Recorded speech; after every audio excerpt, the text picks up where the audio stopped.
Hi everyone, welcome to another edition of the Soccer Report podcast.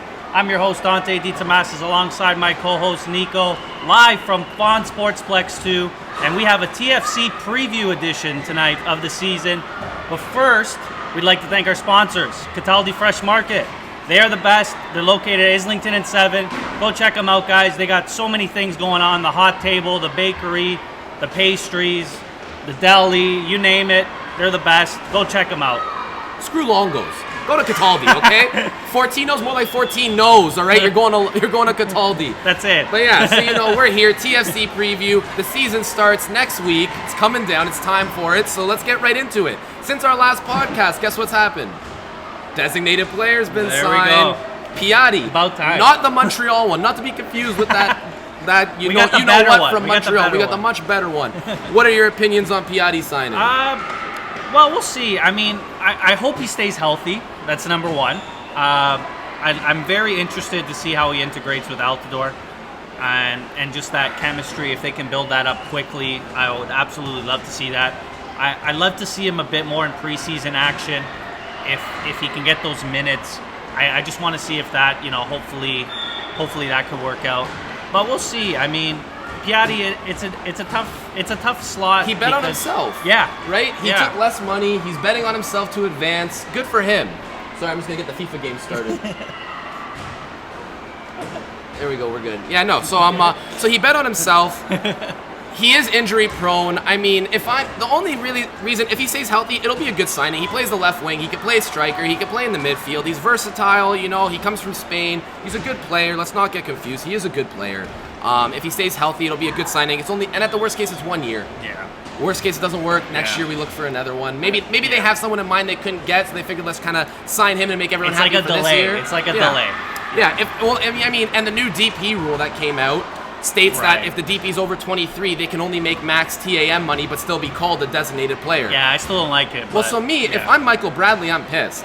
Oh, yeah. Because really, they could have used that TAM money to sign Piatti and gave Bradley major DP money before this rule came into effect. Really. $6 million. Right? They could have easily, and then he would have been making the same amount of money, and Piatti would have been making the same amount of money, and it would have made no difference. Right. But we didn't. So, I mean, maybe Michael Bradley's maybe he's hurt a little bit longer because he's a little hurt his feelings, Yeah, well, I mean, I'd be pissed if I'm Michael Bradley if he thinks he still deserves that money. I said on this podcast before, I don't believe he deserves that money. He's getting paid exactly what he's worth right now, even a little bit too much. I love the guy, great leader. I mean, he's made his money already. Let's be honest here. So. He has. So, he might be a little mad. He might not. Who knows? Michael Bradley's a great guy. He's a great captain. He's a great leader for the team. He's the general. He's the general, So, and we got a lot of roster spots now closing up on TSC with all their signings, I thought for sure we'd be signing a goalkeeper for a goalkeeper and maybe a left back to back up Morrow. Because Morgan left, yeah. But instead, they go out and sign Achara, which I think is a phenomenal signing. He's been amazing in preseason. Oh, yeah. But is that really what they needed? It's true, Niko. I mean, they do have a lot of competition up there. Like, where are you going to put the guys then we got, like, Endo to compete with Gallardo, we've never even seen, barely. Does he scratch the surface and get some playing time? It's going to be a dogfight up there to see who's going to get it. I mean, we'll see come the season who shines and who doesn't. Yeah. Even in the midfield, who's going to replace Bradley, right? We've had that discussion before.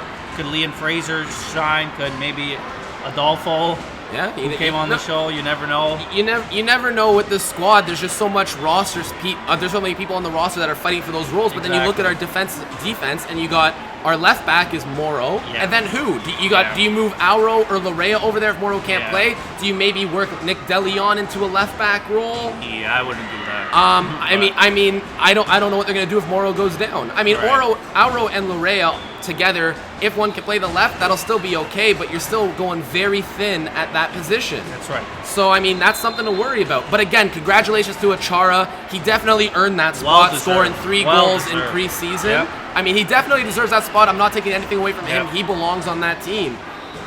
But I'm still worried, that left back spot's looking a little thin. Morrow's getting older. He is, and his days, I think he had his good days, but hopefully, I mean, he can keep it. Do you see any of these young kids like Achara, Schaffelberg, even Jaden Nelson, or any of these guys maybe getting loaned out to a CPL team? Like last year, we loaned out Telfer, we loaned a few TFC2 guys to Ottawa Fury and everything like that? I could see Nelson maybe, but I mean, I think Nelson, if we could loan him out, it should be in Europe. In my opinion, because at 17, I'm just trying to think like a Alphonso Davies kind of route. Yeah, but what team's going to give him playing time in Europe that would be more impressive than playing CPL? Yeah, that's true. No, but I'm saying like if he could get a League 2, I don't know, maybe England or Italy or just something, Germany. Listen, I think Nelson has the potential to make an impact on TFC this season. I agree. But a player maybe like that 15-year-old, Jaquil Marshall. Yeah, 15. Loan him out to Atletico Ottawa. Let him get experience in that system with coaches from Spain coming over, help him out for a year, and bring him back next season. I mean, I don't see why we wouldn't do that. That's a great idea. Yeah. You're signing all these players. They're going to spend most of the year in TFC 2 anyways. Why not send them off to a CPL team? Makes sense. Makes sense to me. That's what I would do personally. I mean, we'll see. We got about a week into the season. We got a week. So with the week into the season, let's do a quick little rundown. Who is your breakout player of the year for TFC this year? My breakout player? I'm going to have to go with... I'm going to be a little bold on this one. I think Tsubasa Endo.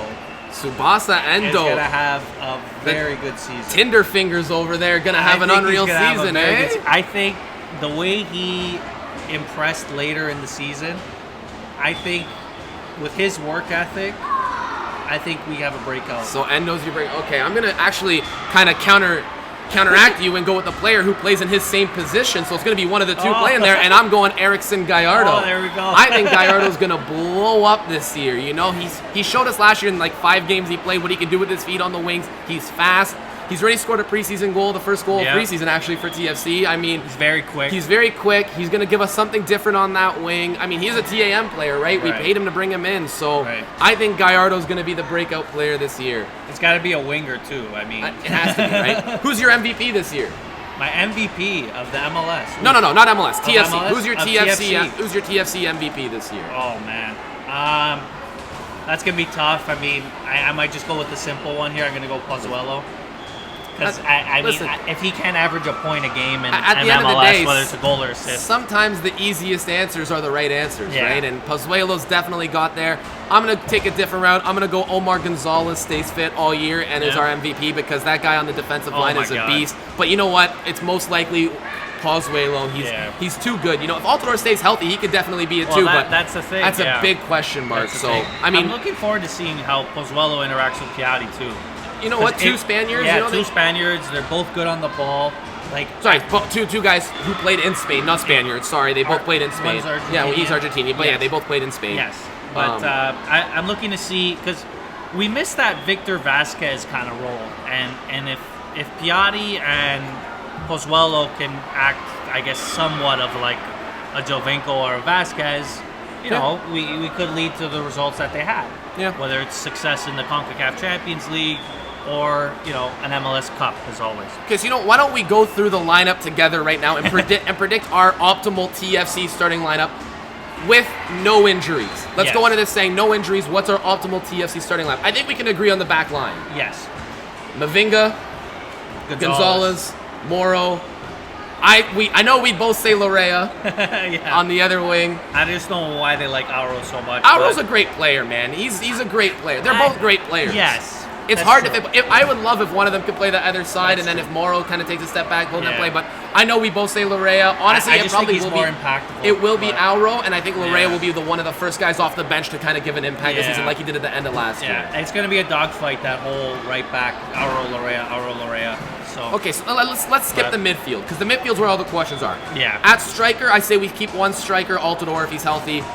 To be honest, I think a 4-5-1 would be fantastic for TFC this season, or 4-2-3-1, something like that. I could see them go 4-2-3-1 is my ideal. Sorry, not 4-2-3-1, 4-1-3-1. Okay. That's a 10. You need right. I'm trying to do the math in my head. 4-1-4-1. No, that's 11 players. You're not including goalie. Oh, sorry. So no, my ideal would be the 4 defense we just said. Yeah. Michael Bradley in the defensive midfield role. Altidore in your striker role, and then your 3 midfield, you got Pozuelo in the middle, you got Gallardo on the right wing, you got Piatti on the left wing, and then that was one other play, and then you got Delgado or Osorio in that role beside Bradley. You gotta go Osorio. I would say Osorio personally, but Delgado's been really impressing the last season, and I've been the biggest Delgado critiquer of all time. I can't stand that guy. Niko. I've been the biggest critiquer of Delgado, but last season he earned his way. Like, he played well going into the playoffs. He was one of our more consistent players. Yeah, I would have to. I don't know. With Delgado, some days he shows up, and some days he's just like, I don't know what he's doing on the field. But I mean, I guess Greg Vanney has trusted him with his services for sure. Honestly, And, I wouldn't be surprised if Delgado and Bradley, when they're both healthy, are the two guys playing in the midfield, and then Pozuelo and Piatti and Gallardo more attack, or Endo or De Leon, whoever's on there, plays more attack. Whoever makes the name, whoever makes the impact. That's what's worrying about me for Osorio. Osorio's the one name out every time I try and think of this lineup going forward this year. I love the guy. He's a great player. I mean, last year he had a few stumbles. It's like, how does he fit with Piatti and Pozuelo? I don't see him fitting. Because he wants that center attacking midfield role, but that's Pozuelo's to me. Unless they go two strikers, Piatti and Altidore. So yeah, they could, but it's still it's tough for me, man. I don't know where he fits into this roster. That's true. I hope he finds a spot. I mean, his ideal spot is Pozuelo's spot. So unless they move Pozuelo to the left wing like they did last year, which to me is a waste of his talent, there's not a space for him. There we go. You know what? Dante, you're a season ticket holder. Yep. I'm a season ticket holder.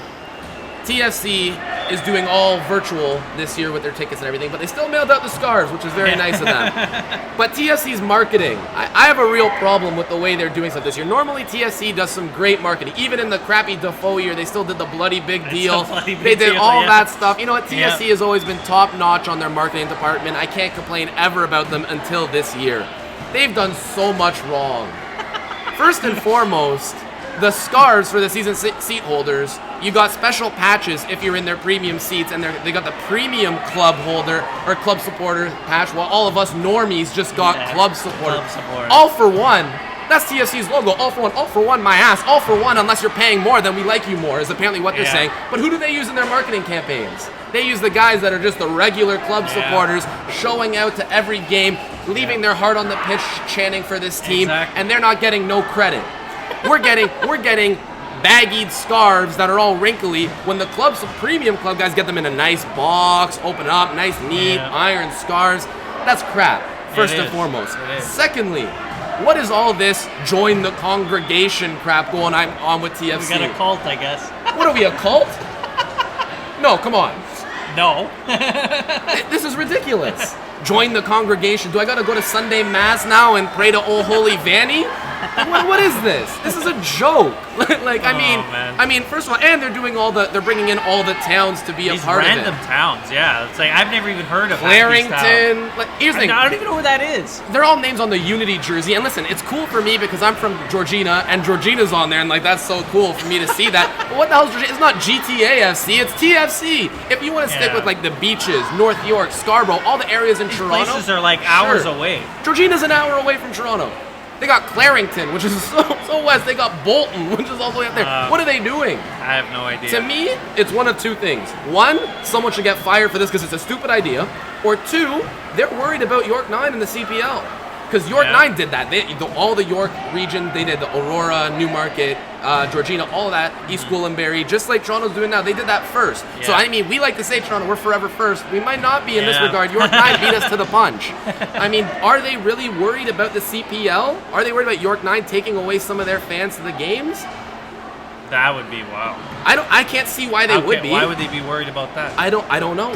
Yeah, that doesn't make sense. But trying to include all the York teams when York now has their own professional team is kind of like a slap in the face there. That's true. And I think it's stupid. You're Toronto FC. Stick with Toronto, okay? I'm from Georgina. I love Toronto FC. I don't live in Toronto, but they're my team. I support them. Yeah. But I'm not foolish enough to think, they need to include me in their congregation. Yeah, it is a little ridiculous. And not to mention that all the congregation events happen in Toronto. Yeah. If you're going to include everyone, why not have events everywhere? Or at least because, Toronto's a multi-diverse city, multinational city too. Why don't we just go through every corner and just Little Portugal, Little Italy, Greek town. There's so many things they could do. Yeah. Instead, they go highlighting East Gwillimbury. Anyone who watches our show knows where East Gwillimbury is. Let us know. I mean, I know where it is. I drive through it all the time because I live in Keswick. But seriously, what are they doing? It mind boggles me. I mean, the whole marketing, I don't know, and I feel bad for some of the guys because they're getting a lot of heat on Twitter for it, like Eric Iacometti, the guy that runs the media account. Yes. I mean, he doesn't come up with these ideas. Maybe he does. If he does, then I'm sorry, man, you got a bad idea. But he just the one who markets these online, and it's just seeing them, it's just so mind-numbing. Like, we're treating like, come on, man, join the congregation. Let's first and foremost say what it is. This is a soccer team. Yeah. Like, we come, we watch the games, we love the team. What are we doing? And no, join the congregation. Come listen to Christian Jack and Stephen Caldwell and Luke Weilman talk for 2 hours. You kidding me? I mute my TV when they're talking on the TFC games. My God, they lull you to sleep sometimes. Mike, seriously, man. Christian Jack, Luke Weilman, whatever. I can't stand Stephen Caldwell commentating. It's borderline unwatchable at times. Like, I try to find like the feeds online on Reddit from whatever team we're facing their commentary teams because I can't take it sometimes. But that's what we're doing this year, apparently. Yeah. So everyone, join the congregation. March 7th at BMO Field. If you want to join next week for the home opener, they're doing events down in Toronto. If you're from Clarington or Aurora or Bolton, come join the congregation. All hail King Vanny, am I right? My God, if Toe was here, he'd be sick. Everyone talking about Vanny this way. That's true. Right? And you know what? Maybe TFC should be worried about the CPL. Yeah. They're back this year. A lot of people didn't think they'd make it past their first year. It's true. Right? Yeah, I was probably on the we were very skeptical at the beginning of their season the way they do it. It seems like they learned a lot of mistakes from their first season, and they're writing that in this second season. Yep. They're not doing the split season anymore. Good. All York 9 games have... I don't think there's any... There might be one, I could be wrong, but I don't think there's any conflicts with any home York 9 games and home TFC games this year. So you can't make it to both. I was just about to say, that's perfect. Which is huge, right? A lot of their games are played Friday nights now because TFC got to Saturday. There's no home and home kind of conflictions. And it was at the exact same time, which made absolutely no sense. That's what they were doing. It was terrible. You couldn't make it from one game to the other. Yeah. So, I mean, I'm glad they've kind of looked at that. They've seen their mistakes. Yeah. They're making themselves an alternative to MLS, which is what they need to Friday night, there's no soccer on Friday night. Friday nights, I'll love to go down to York Lions Stadium and check out York 9. Exactly. I mean, and yeah, so the schedule's released. The new playoff format isn't a fall season, spring season, winter plays each other. Because, I mean, last year, Calvary should have been playing each other then, and they ended up getting screwed because Forge won it all, even though they didn't win the fall or spring season. Now they're doing the first place team gets a bye, and then 2 versus 3 in a semi, and then they face the first place team in a final. I'm okay with that. 8 teams, 3 teams make a playoff format. That's less than 50%, which keeps it competitive. Yep. I like it. I like it too. I mean, I could see this having a great year, especially with the addition of Atletico Ottawa. I think just before the season, that is absolutely perfect. Massive. It could not have been better timing. I know we alluded to that on the previous show. You were saying the rumors, and then I was so happy it came to fruition. And not only that, with a coach like Mista, who's had experience at Valencia, big name. Toronto FC legend Mista, all 9 games and 0 goals or something like that. The guy's a beaut. Wow, I mean, I could have said that, but I wanted to. Listen, he was a great player with Atletico Madrid. I mean, hopefully he's a great coach, and hopefully he takes the team, and hopefully they're able to bring talent from Atletico Madrid's youth teams over here. Because even if they play them as an Atletico Madrid farm team, they'll still be more talented than half the guys in the league. Who knows? I mean, he can convince Trudeau maybe to give them more money. Who knows? Yeah, you never know. They're in Ottawa. I don't know. Trudeau's too busy buying donuts from local shops and not Tim Hortons or whatever. I don't even know. But yeah, no, Atletico Ottawa coming in. York 9's made some great moves. Pacific FC's made some great moves. Yeah. Forge will be competitive. Cavalry will be competitive. It's looking like a great season. You know, I'm very excited this year for the CPL. I think it's up for grabs. You know what? We were very skeptical last year going into the CPL season. I think this is a league that's on the up and coming. I feel like they're only going higher. Yep. Let's hope for the best for them because having a professional sports team in league in Canada is huge. Yes. So let's hope for the best for them. And hopefully it keeps expanding and growing. So CPL, we hope nothing but the best for you guys. Have a great season. Yeah. You're going to be getting a lot more York 9 coverage from the Waterboy Report and from this podcast as well. We're going to be doing a lot more with York 9 as we are a GTA podcast, right? We film in Vaughan Sportsplex, right? York 9 is 5 minutes down the road, their stadium. So we're going to be doing a lot more coverage for them this year. Hopefully they can get some good players on loan from TFC maybe. Yeah, that's a possibility. Listen, if TFC can loan out Jaden Nelson or Marshall or even Noble Akel, I don't think Noble Akel is happening, but I mean any one player to go on loan, that'd be nice. I'd like to see them there and get some experience. It's true. But yeah, so flipping from Canada to abroad, We had Champions League back for the first week in what feels like ages. Oh my god. My god, I've missed the Champions. Like, I've missed it, man. That was pretty good. I know, I do my best. He was practicing that. I practiced it off camera a lot before I got on. I've definitely missed it, and oh my god, I was so excited to see that mega match between Dortmund and PSG. I was just Mbappe, Haaland, Neymar, Sancho, and I was just and it lived up to the hype. It really did. Haaland is a beast. My God, Haaland. I don't know how to pronounce it properly. All I know is he's a beast. I love this guy. I absolutely love this guy, Niko. I'm telling you, I love to make a post on that guy because he's a beast. Biggest bargain of the transfer window. He comes in. The guy scores goals like they're going out of style. I haven't seen a guy scoring goals like this since Ronaldo in his heyday at Madrid.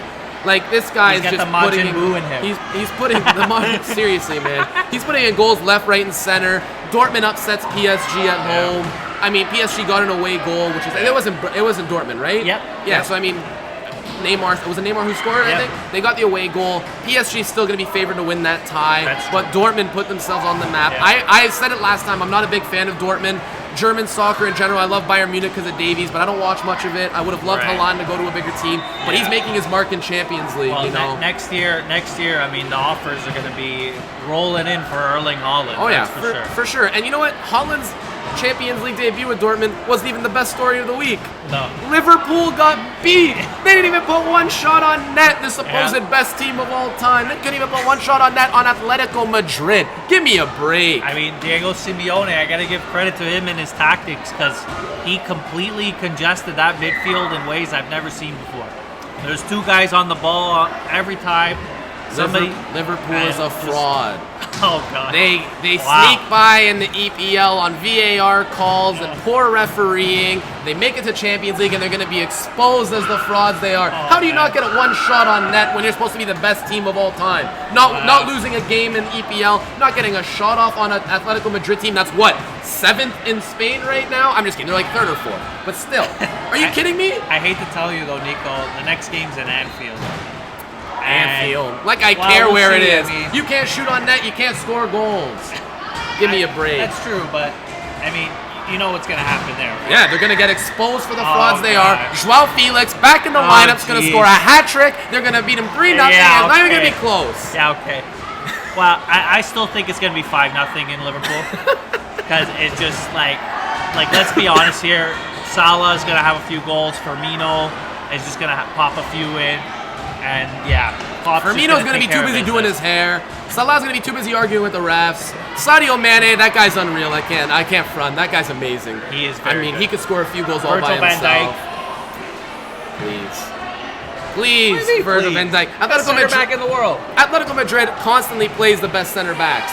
You got Varane, you got Ramos, and they go to Real Madrid. Now you're telling me Virgil van Dijk? Come on. Oh, jeez. Please, Liverpool's a fraud. They'll be exposed. They're not winning Champions League this year. No chance. What about next week's games? Next week's game. Oh my goodness. Well, we got one on the screen here. Man City. Man City. I'm looking forward to that. I'm also looking forward to Chelsea and Bayern Munich. Oh yeah, let's go Bayern, baby. Alphonso Davies. Bayern Munich's my team to win this year. And then of course my Juve and Cataldi's Juve as well. So that should be interesting. Juve versus Lyon. Juve's scary. You know what? They're not playing great right now. That's what I'm saying. They're not scary. Playing great right now, and they got to get their stuff together. They do have to get their stuff together. It is not looking good, and I just don't know. The good thing is they have an easy draw. Yes, out of all the teams to play, they got the easiest draw in my opinion. I agree, and they got to take care of business in Lyon. We can't take them lightly. Because they got Depay, they got some other serious weapons over there. Actually, you know what? I know we do have some Italian watchers, so maybe mute your ears for the next time and do some earmuffs. Because the only other team that got an easier draw than Juventus is Barcelona, facing that joke of a team, Napoli. Give me a break, Napoli. What are you doing out here? Koulibaly is day to day. If you tell me Koulibaly can't step up for a game in Barcelona, come on. True. Are you kidding me? No, Napoli's Bush League. Gattuso doesn't know what the hell he's doing with that team. He was the wrong hire. They're a joke. They're not good. Barcelona's going to blow them out with half their team hurt and making up fake rules just to give them more players. Napoli's a weird team. Like, they go and beat Juventus, and then they lose to, like, a Lecce, and then I don't know what's going to happen next with this team. I have no idea. We'll see who shows up to face Barca this week. Another Italian team, though, Atalanta. Woo! Unbelievable. 4-1. Holy cow, where did My that come God, from? seriously. Like, they're out on of nowhere. fire. Listen, they could be the favorite Italian team to win the game. They'll win the I Champions love League right their now. attacking style.